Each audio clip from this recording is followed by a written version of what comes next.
So we have a little bit of a situation. I got the pass because I like Constantine. It's been a while since I've gotten a pass. I kind of want the icon, and maybe I'll get like a good artifact. It's not Beta Club. That's what I was hoping for, but I'll take it, man. I'll definitely take it. Unfortunately, not going to be able to upgrade it until Rise of Krypton comes back, and like everybody kind of hates Rise of Krypton. But, like, that's the one good thing you're getting out of it, is the fact that you get the, resources to upgrade... What's it called? To upgrade, the Beta Club and the LexoCorp Warsuit and stuff. But anyway, on to the actual fight. Ruler of Kahndaq Black Adam, kind of infamous, the most difficult final boss in the entire game. The plan is take Manta's gears off, let Manta die, have Beast Boy have Silver Joker tag in, have Silver Joker die, have Joker stun Black Adam. There I block because I don't want him to do a full combo into a special and me not be able to block the special. But luckily, Manta does die, and Joker dies, and he stuns Black Adam, and my Beast Boy is 7 stars, so he can actually stun resist. I have some stun resistance on him, specifically for fights like this, and also it's just like, I don't need anything else on Beast Boy. Like, you can get max, like, fast attack chance, crit damage with his gears. So your talents are just kind of left over. So I would definitely recommend going for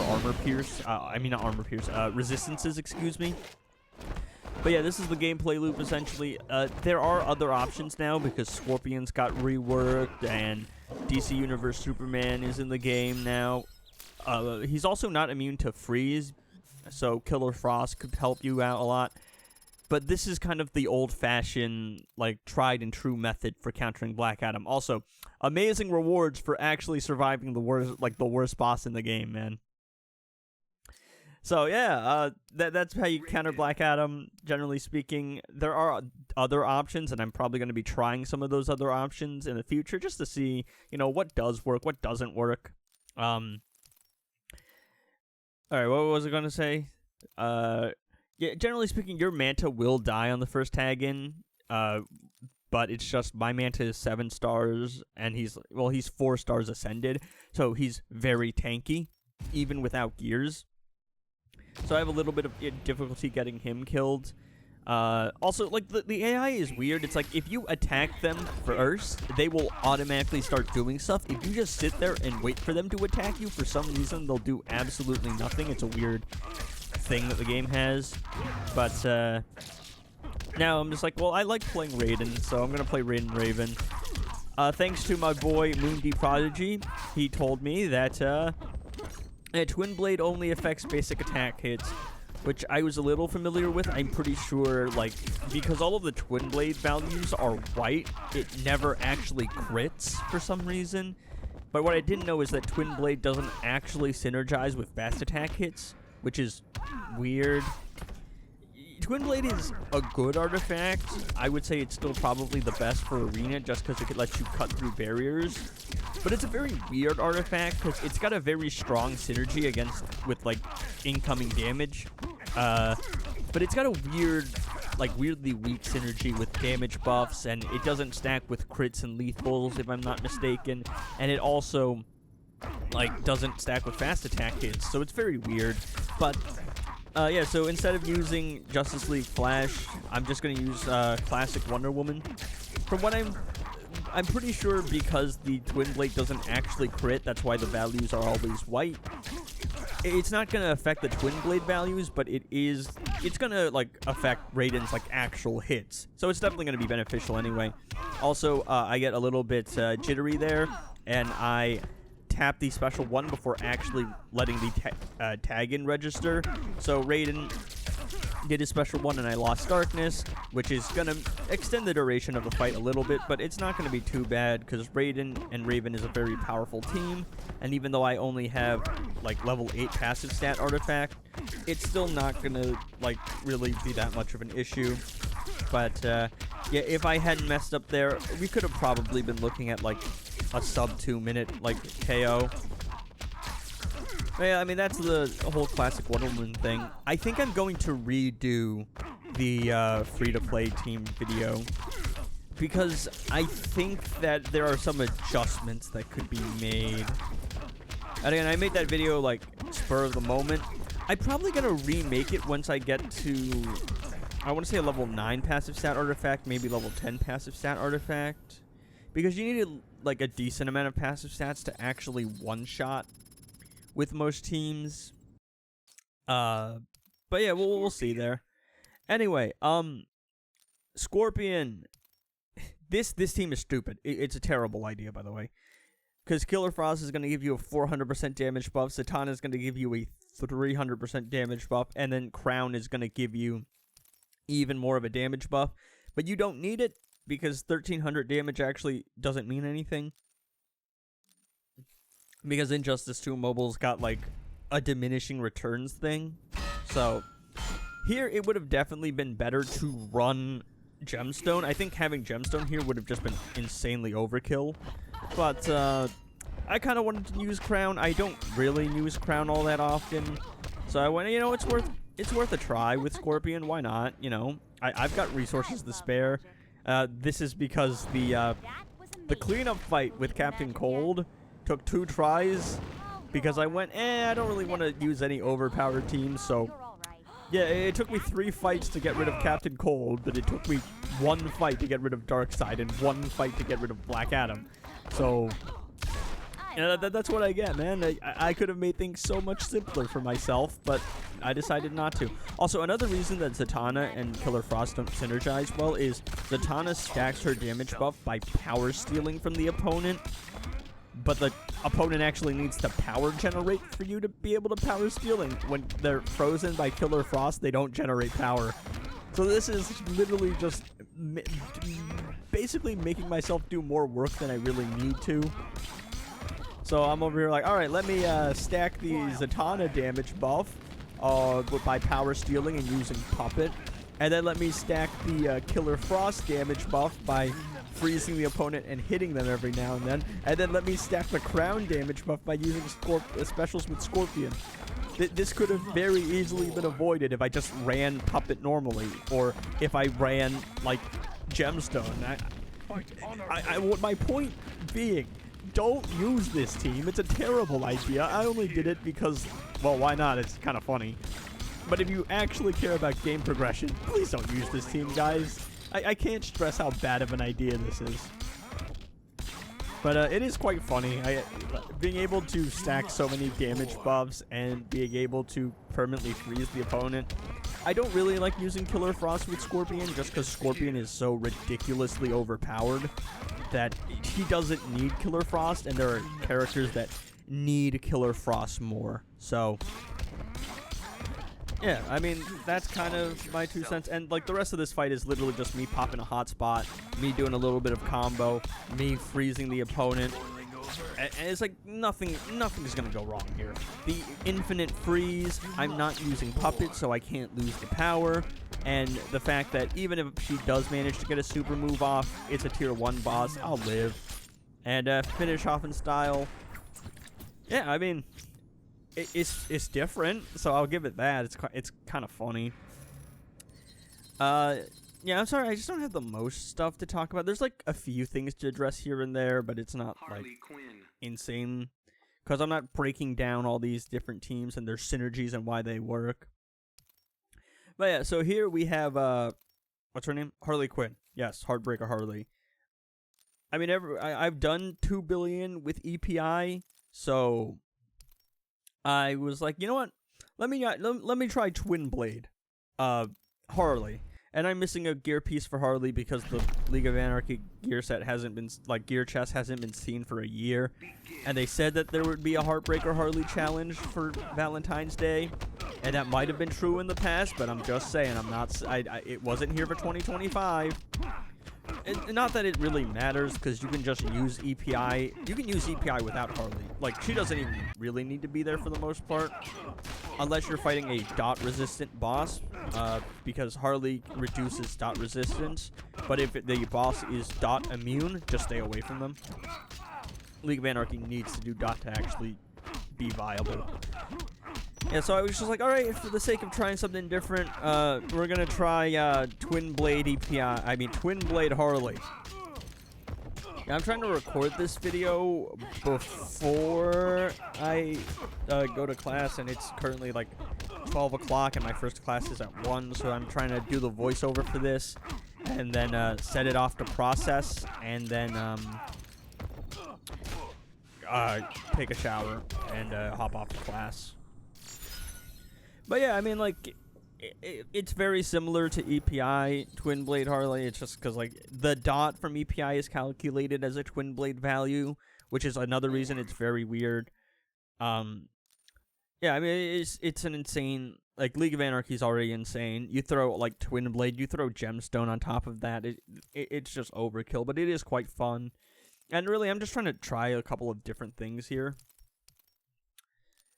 So, let's see. We got Orm here. So, sadly, I saw Aquaman. I went, oh, sweet, let me go. Let's go. I got to bully Aquaman with Manta. And then I realized, wait, I used Manta in the Black Adam fight. And I went, darn. And because of the way that the fights are set up, you have to kill the first 4 sub-bosses in the first tier, because there's no way around it. You have to beat all the sub-bosses to get to the final boss of the tier, and you need to beat 4 sub-bosses to get to tier 2. So it's not like I could have saved Boss Aquaman for tomorrow unless I just didn't use the fight. And I'm still trying to get to I'm trying to finish Heroic 7. So I was like, all right, next best thing I guess is Orm. I was considering DC Universe Superman, but my Gemstone Orm is actually more reliable than my DC Universe Superman because he just does so much damage. It's ridiculous. Alright, so do the special 3 there. I let him super move me because tier 1 boss. He does break through the shield, but I was able to generate a little bit of power just to make sure I didn't lose the flash buff in the meantime. Drop the special 3 again.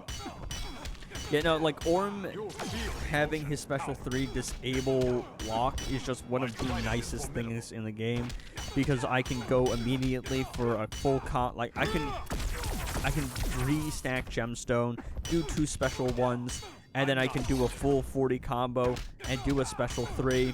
And because of the block disabled, I don't have to, like, worry about the opponent getting up and being annoying and backing off or blocking or jumping, because I could just hit them with the special 3, wait for them to get up, and immediately re-engage the combo. It just feels so nice, man. Yeah, DC Universe Superman is better, though, for sure. I think Orm does more damage overall with Gemstone, because I'm doing a lot. I'm one-shotting with like 1 minute left with a level 9 Gemstone, a 3-star Orm, and a, what's it called? And a level 9 passive stat artifact. But because Orm does damage in big chunks, he gets countered pretty heavily by damage cap. He needs to crit, and DC Universe Superman can just bypass crits. So DC Universe Superman is 100% better, but Orm for me is just faster where I'm at currently, and more reliable. And they tend to use the same team, so I'll just flip-flop between the two depending on who I want to play that day. Alright, so we got Silver Banshee here, who is really cool. I think she's a really sick character, but she needs a lot to one-shot, man. You need to give her a lot of support to one-shot. She's got to fight a convenient boss. She's got to be able to steal a lot of attacks. She's got to, there's a lot of stuff that goes into it. So I was like, well, I can't do dot. 500 mil is a little bit high for my multiverse team. I don't really, I already used Mr. Freeze, and it's been a while since I played Silver Banshee. And I went, the crit resistance might be a little bit of a problem. But I went, you know what, I'm just going to brute force it. I'm just going to hope that she's got the damage to do it. And if not, I mean, it's not the end of the world. But, yeah, as you can tell by the fact that I've already mentioned it, yeah, I don't have the damage here. Not with only level 8 passive stats. And I'm really trying here, man. I gave her Black Adam to help her activate Puppet to do the percentage health damage. I gave her Girl of Steel Supergirl to give her a little bit of a damage buff. I was really trying here, man. I really wanted to give her everything that I could, but unfortunately, not being able to crit is just too much of an issue for her. And I was like, dude, crit resistance is... I was really considering it. I'm just like, Silver Banshee really needs to crit, though. So I was like back and forth on it, but I went, you know what? You know what? I'm gonna use Banshee anyway. I just... It's been too long since I've played her, and I think she's really cool. What was I gonna say? Yeah, so in hindsight, because I only have a level 8 passive stat artifact, and what's it called? And I have an extra slot for passive stats because I don't have max passive stats yet. The better play would have been to put dark metal cards on Black Adam, because I like cycle Black Adam in and out just to add the 2 negative effects to help Banshee keep up Puppet. And, you know, having those dark metal cards and giving her that little bit of a crit boost and at least like 1 or 2 guaranteed crits here and there probably would have been the difference maker. But here I'm just banking on, you know, maybe hitting a couple of crits, like just 1, maybe 2, maybe disabling a couple specials. I also didn't stack the full Glow of Steel buff just because I miscalculated in my head. And I barely see the numbers, and I was focused on, you know, trying to play the best I can. And, I mean, the gameplay I think was fine enough. I let myself get super moved there, but that's just because, like, I swiped, went for the special. I think I ran out of power in the middle of the swipe. So, is what it is. And I'm just like, yeah, I don't think we're gonna get this. I'm like, unless I get I get lucky with a couple of crits at the end, I don't think we're gonna pull this off. And unfortunately, the crit resistance is really bad. Yeah, I think I hit 1 like crit there throughout the entirety of the fight. I might give this team another try. I kind of want to see how much Silver Banshee can do with an actual damage boost against a convenient fight. Again, is what it is, but oh man, that just really sucks because she's such a cool character, but she really has a hard time one-shotting, man. So I went, all right, who's gonna do 40 mil damage here? What team don't I get to use too often? I went, all right, we're running the Justice League team, everybody.